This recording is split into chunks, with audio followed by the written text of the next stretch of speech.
ज्यांनी भारत देश घडविला, आदरणीय व्यासपीठ, वंदनीय गुरुजन वर्ग, तसेच उपस्थित सर्व देश बांधवांनो, आज 15 ऑगस्ट हा दिवस आपल्या भारताचा अभिमानाचा, उत्साहाचा तसेच सन्मानाचा दिवस आहे. या मंगल दिनी सर्वप्रथम आपल्या सर्वांना स्वातंत्र्य दिनाच्या हार्दिक शुभेच्छा. तिरंगा झेंडा फडकतो, जय जयकार बोला. तिरंगा झेंडा फडकतो, जय जयकार बोला. 15 ऑगस्ट आज आपला भारत स्वतंत्र झाला, आपला भारत स्वतंत्र झाला. 15 ऑगस्ट 1947 रोजी आपला भारत देश इंग्रजांच्या गुलामगिरीतून मुक्त झाला. पण हे स्वातंत्र्य आपल्याला सहजासहजी मिळाले नाही. यासाठी अनेक शूरवीरांनी आपले प्राण देशासाठी अर्पण केले. लोकमान्य टिळक, पंडित नेहरू, मंगल पांडे, सुभाषचंद्र बोस, भगतसिंग, सुखदेव, राजगुरू, झाशीची राणी लक्ष्मीबाई, लाला लजपतराय, सरदार वल्लभभाई पटेल, डॉक्टर बाबासाहेब आंबेडकर यांसारख्या अनेक शूरवीरांनी आपल्या भारत मातेला स्वतंत्र करण्यासाठी अथक परिश्रम घेतले आणि मग आपली भारत माता स्वतंत्र झाली.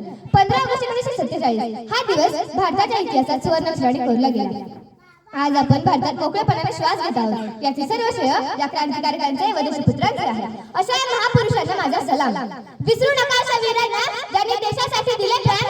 विसरू नका अशा वीरांना ज्यांनी देशासाठी दिले प्राण. तिरंगा आहे आपला मान, सैनिकच राखतात त्याची शान आणि सैनिकच राखतात त्याची शान. विविधतेत एकता हे भारताचे वैशिष्ट्य आहे. आपल्या देशाने सर्व क्षेत्रात खूप प्रगती केली आहे. चला तर मग आपण सर्वजण एकत्र येऊन आपल्या देशाला सर्वश्रेष्ठ देश बनवूया.